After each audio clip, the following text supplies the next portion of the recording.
आचार्य गुरुवर श्री कुंद कुंद भगवान की, आचार्य गुरुवर श्री ज्ञान सागर मुनि महाराज की।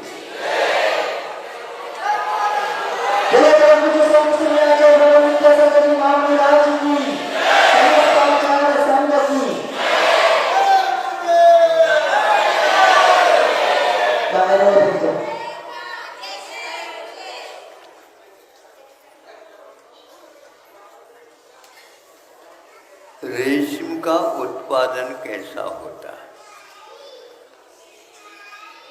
आज वह रेशम की साड़ी वगैरह मिलती भी और नहीं भी मिलती, उनके स्थान पर कृत्रिम रेशम बना करके उसको काम में लाया जाता है। कुछ भी हो, प्राचीन काल में इसकी परंपरा बहुत दूर तक जुड़ी हुई थी। सब लोग इसको पसंद करते थे। स्वतंत्रता मिलने से पूर्व में इसकी खेती बहुत मात्रा में हुआ करती थी। तो एक बार पढ़ा हमने कैसे होती उसकी खेती। कोई बीज बोता हो, फिर इसके माध्यम से जैसे कपास की उत्पत्ति होती हो, उस प्रकार नहीं मानी जाती। फिर भी चीन पटवट कहा गया है। चीन में इसकी प्रसिद्धि ज़्यादा है। ये सर्वा सिद्धि का उल्लेख है कि वहाँ रेशम के कपड़े की भांति पीली रंग वाला होता है। उसको भूमि के जीव के लिए उपमा दी गई है। अब उस लेख पढ़ने के उपरांत लगा कि संसारी प्राणी कितनी विषयों में रमता रहता है। कपड़ा तो पहनना ही ठीक है, लज्जा को ढकने के लिए और धूप से बचने के लिए आदि आदि, किंतु उसमें भी यह विषय ढूंढता है। उसमें भी यह अपनी लोलुपता का प्रदर्शन करता है और इस प्रकार के वस्त्र पहन करके वह दूसरे के सामने मना बग जाना, मुझे देख तो लो, हमने ऐसा कपड़ा पहना है, तुम्हें देखने को भी नहीं मिलेगी, इसलिए देख तो लो। अब ये हुआ मान का अतिरेक, मद का उद्गम इसी से होता है और विषयों के लोभ लालच के कारण अपने आप को महान उस कर्म से बांध देता है संसारी प्राणी। उसमें पढ़ा था कि जो मालिक होते हैं तो उसके उत्पादन कैसे करते हैं। लाखों कीड़े पालते हैं और उनको पाल करके उनके लिए अलग अलग प्रकार का उसकी खुराक रहती है। पत्तों को वो खिलाया जाता है, वो पत्ते वो रखते ही वो उसको खा लेते हैं। खा करके फिर इसके उपरांत उसके मुख से लार निकलती है। कौन? उन कीड़ों के मुख से। उस लार के द्वारा वह लार बाहर नहीं छूटता, वो लार जो है अपने आप को लपेट देता है, स्वयं के शरीर को ही लपेट देता है लार के द्वारा और वो भीतर रह जाता है। इसको पूर्ण कार्य देख करके वो क्या करते हैं, उबलते हुए पानी में इन कीड़ों को डाला जाता है। तभी वह उस उबलते हुए पानी के कारण वह जो लार थी वह सूत के रूप में परिवर्तित हो करके उसको चिपकी रहती है और भीतर का कीड़ा मर जाता। एक क्रिया किए बिना वो रेशम इनको हाथ में आ ही नहीं सकता। यह इस रेशम बनने का इतिहास है। वह स्वयं उस पत्ते को खा लेता है तो ही वह मुख से लार निकाल सकता, नहीं खाता है तो नहीं, किंतु दूसरी वस्तु को वह देखना भी नहीं चाहता। उसका कितना तीव्र कर्म का उदय होगा, अपने आप की मृत्यु के लिए स्वयं कारण बन जाता। आज आत्मदाह की, आत्महत्या की ये प्रचलन बहुत होता जा रहा है। इसके पीछे भी इसी प्रकार का तथ्य जुड़ा हुआ रहता है। वह क्षणिक सुख के हेतु अपने आप को भी मारने के लिए तैयार होता है।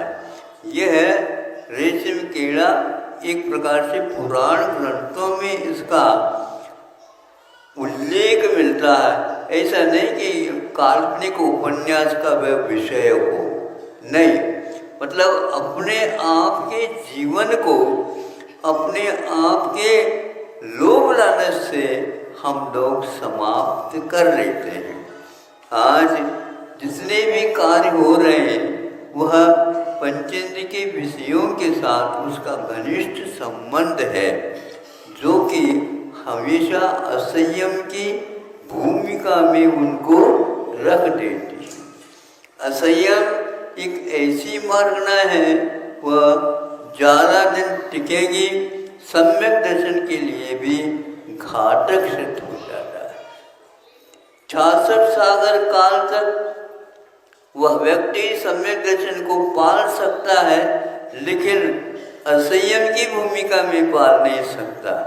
बीच में संयम को लेना पड़ता, तब कहीं जाकर के इतनी बड़ी लंबी आयु को पूर्ण किया जा सकता। 3-4 किस्तों में उसके वहाँ विभाजन की क्रिया होती है।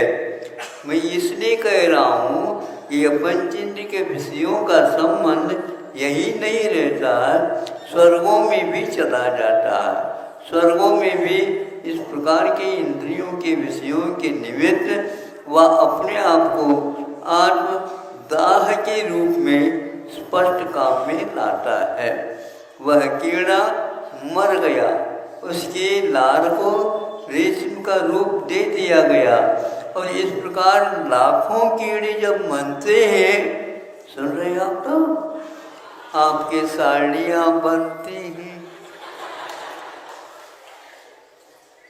आपके लिए कोसा का साफा बांधा जाता है, आपके लिए और भी रेशम के शाल वगैरह बनाए जा सकते हैं, बनाते हैं। यह पहले प्रचलन में ज़्यादा था, आज उसके नाम से कृत्रिम वह रेशम को उत्पन्न कर दिया जाता है और आप उसको पहन लेते हैं। पहनना अनिवार्य ठीक है, लेकिन कषाय की वशभूत होकर के पहनना, उसे कभी भी इस शरीर से मुक्ति नहीं मिलेगी। आप लोग अपने मुक्ति को चाहते हो? मुक्ति का अर्थ कोई मालूम है आप लोगों को? शरीर जब छूटता है तब वो मिलती है। शरीर तो कभी मृत्यु हो जाए तो मिट जाता है, ऐसा मिटना नहीं, किंतु दोबारा शरीर मिले ही नहीं। दोबारा कैसे शरीर नहीं मिले? उसके योग्य यदि हमारे पास कर्म नहीं बंधा है तो वह नहीं मिलता है। ये बीज और वृक्ष, इसकी परंपरा अनादिकालीन है, किंतु अनादिकाल से आया है, इसलिए अनंत काल तक आगे भी जाएगा, ये नियम है। किंतु अभव्य का वह हमेशा हमेशा बना रहता है। भव्य को कथनचित ऐसे अवसर प्राप्त होते हैं, पर अवसर प्राप्ति के काल में वह अपने आप के होश को संभालता है। गुरुओं की वाणी सुन करके या शास्त्र स्वाध्याय करके, देव दर्शन करके, अथवा संसार के लीला के बारे में समझ करके जगत का स्वभाव, जगत के स्वभाव के बारे में चिंतन करता है तो कई महाराजों को और कई तीर्थंकरों को भी इस प्रकार प्रत्येक बुद्ध बनने का अवसर प्राप्त होता, जो कि वह दांत गिर गया किसी का एक क्षणिक है विषय जिसके माध्यम से भूखे जाते हैं, वो दांत गिर गया, बाल सफ़ेद हो गए, कमर झुक गए, लार टपकने लगे, ऐसे के लिए वृद्ध का दर्शन आप करते हैं तो उसके लिए सम्यक दर्शन के लिए कारण वृद्धों के दर्शन करना चाहिए। शुद्ध वृद्धों की सेवा करने से ये प्राप्त हो जाता। अरे मेरा इतना सुंदर शरीर, और हमारे दादाजी का मेरे से भी ज़्यादा सुंदर था, क्योंकि फोटो में देखने को मिलता है, लेकिन आज जो इनका स्वरूप क्या हो गया, इसके द्वारा भी वैराग्य हो सकता है। आप लोगों को होता है कि नहीं, ये तो हम एकदम खुलासा तो नहीं कर सकते। हाँ, वृद्धों की सेवा करने से हड्डी हड्डी रह जाते हैं, चमड़ी चमड़ी रह जाते हैं, मुख में दांत नहीं रहते हैं, नाड़ हिलती रहती है, कान सुन नहीं सकते। अब क्या पुंजिंद के विषय भोगने में आते ही नहीं, फिर भी दादा की चिंता ये रहती है आगे मैं कहाँ जा रहा हूँ, वहाँ हमारे लिए सब सुगंधित मिलती रहे, ये इच्छा करता है, वह निदान बंद कर लेता है। आप भी ऐसा चाहो तो देख लो, भूल करके नहीं करना। हाथी यदि फूकट में मिलता है तो कभी भी नहीं लेना। नहीं सोचते, उसको रख रखाव बहुत कठिन होता है। बड़ी बिल्डिंग बना दी, देखभाल नहीं होता तो ताले डालने पड़ते हैं, और ताले डल गए तो कुछ ही उसका उपयोग क्या है। तो भूत लोग कहते हैं, भूत पिशाच, वो हम यहाँ पर रहते हैं और उसमें कोई भी जा नहीं सकता, जाएगा तो वह ऊपरी बाधा चिपक जाएगी। इसलिए बड़े भवन बनाने का विकल्प बोलो है, बहुत सारे भवन बना करके आप रखोगे, मंजिल के मंजिल बनाओगे, उसमें और कौन रहेगा? आप तो एक कमरे में रहेंगे, खाली रहेगा, खाली दिमाग जैसे शैतान का होता है, शैतान वहीं पर जाकर के रहेंगे, वो फिर बाधा होगी। इसलिए ज़्यादा की कल्पना छोड़ दो। दो राष्ट्र ज़्यादा धनाढ्य हुए हैं, अब उनको बहुत तकलीफ हो रही बताते हैं। क्यों हो रही है? उसको वह प्रबंध, उसका प्रबंध ही नहीं कर पा रहे हैं। स्थिति ऐसी है, एक क्षणभंगुर संसार है। उस रेशम के कीड़े के बारे में मैं जब कभी पढ़ता हूँ, याद करता हूँ, तो ये आत्मा एक प्रकार से अपने कषायों के कारण ऐसे कर्म जैसे रेशम, लार को रेशम के रूप में परिवर्तित कर देते हैं। ऊपर यह शरीर है, ये एक चद्दर की भांति काम कर रही है। भीतर देखो क्या आपके दोनों ये उंगलियां, ये तर्जीह बोलती है, इसको अंगुष्ठ बोलते हैं, और दोनों नाक के ऊपर अपने आप ही दबा देंगे। क्यों? इसलिए ऊपर का चद्दर ढका हुआ था तो वो बढ़ गया। क्या है उसमें? 9 द्वार वहे घिनकारी, 9 द्वारों का हमेशा खुला रहते हैं, उसमें से श्राव होता रहता है। कैसा वह बीभत्स वस्तुओं का दर्शन। इस प्रकार इस अनित्य संसार में भी नित्यत्व की परिकल्पना करने वाले अभी भी उनको सुध नहीं, ये कोशागार कथा अवश्य पढ़ लेना चाहिए और अपने को जो वैरागी हैं उनके साथ जाकर के थोड़े क्षण व्यतीत कर लेना चाहिए और जगत के स्वरूप के बारे में भी सोच लेना चाहिए और बच्चों को भी इसी प्रकार के संस्कार डालना चाहिए।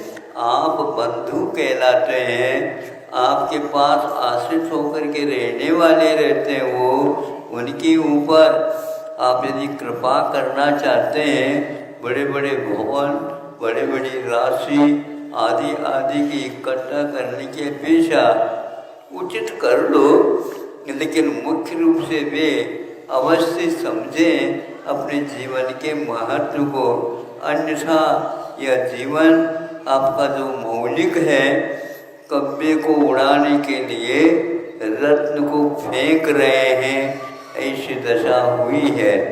ऐसा जो होता है उसे रत्न का महत्व ज्ञात नहीं है, इसलिए कब्जे को उड़ाने के लिए रत्न का प्रयोग करता है।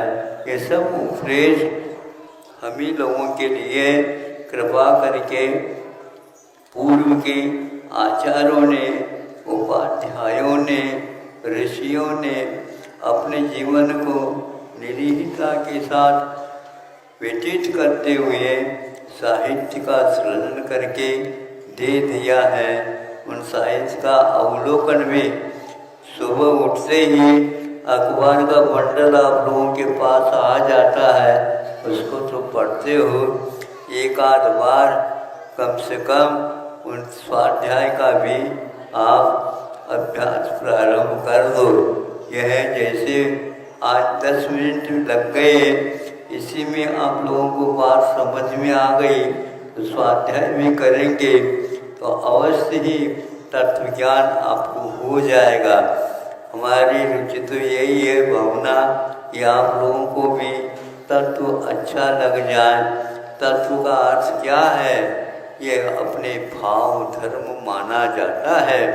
इस भाव धर्म को समझेंगे, किस वस्तु का क्या धर्म है, किस वस्तु का क्या तत्व है, किस वस्तु को हम उपयोग में ला सकते हैं, किसको नहीं ला सकते हैं, कितनी मात्रा में उसको ला सकते हैं, उसके बिना भी हमारा जीवन चल सकता है क्या नहीं, ये सब बातें समझने की हैं। खाते हो, पीते हो, सोते हो, सब कुछ क्रिया करते हो, किंतु वह कहाँ तक उचित है, कितनी मात्रा में होना चाहिए, इसका भी विवेक होना चाहिए। रात के 12 बजे सोए और दिन के 12 बजे भी 5 बार उठाना पड़े, नहीं उठे तो अब कहाँ तक दया करेंगे। पर आपके उठाने के लिए काम करें, वो अपने घर का भी काम करें या ना करें, किसी किसी को मालूम नहीं पड़ता। अभी तो 12 बजा है, 12 दिन का है कि रात का है, बोलो, मालूम नहीं पड़ता। और आजकल सूर्य नारायण का दर्शन ही नहीं होता। क्यों? इतने बड़ी बड़ी बिल्डिंग रहते हैं और इतने बिल्डिंग रहने के कारण वहाँ पर आधा घंटे के लिए भले ही ऊपर से देखो, वो भी यूं करने से सूर्य की धूप दिख जाए, सूर्य नारायण का दर्शन है। उसके लिए रात का 12 और दिन का 12 समान रहता है। दिन में भी लाइट की आवश्यकता है, तो अब आँखों की क्या आवश्यकता है? जब लाइट है तो काम है। ये स्थिति हो गई है, ये अच्छा है क्या? ये विज्ञान का फल है, जो एक प्रकार से सुविधा के लिए थी, वह बहुत प्रकार के दुविधाओं से युक्त है। ये अब समझ में आ रहा है। जितना समझ में आ जाए और उसके बारे में सोच ले, समझ ले और निर्णय ले ले तो बहुत अच्छा है। वृद्धावस्था में निर्णय लेना बहुत कठिन होता है। इस समय विषयों से बच कर के निर्णय लेना भी बहुत कठिन है, फिर भी यह कार्य आपके लिए हो सकता है। बाद में पश्चाताप करने की अपेक्षा से यह ग्रंथ आदि का वाचन भी हम लोगों के लिए सुखदायी है। यही काम करें। अहिंसा परमो धर्म की।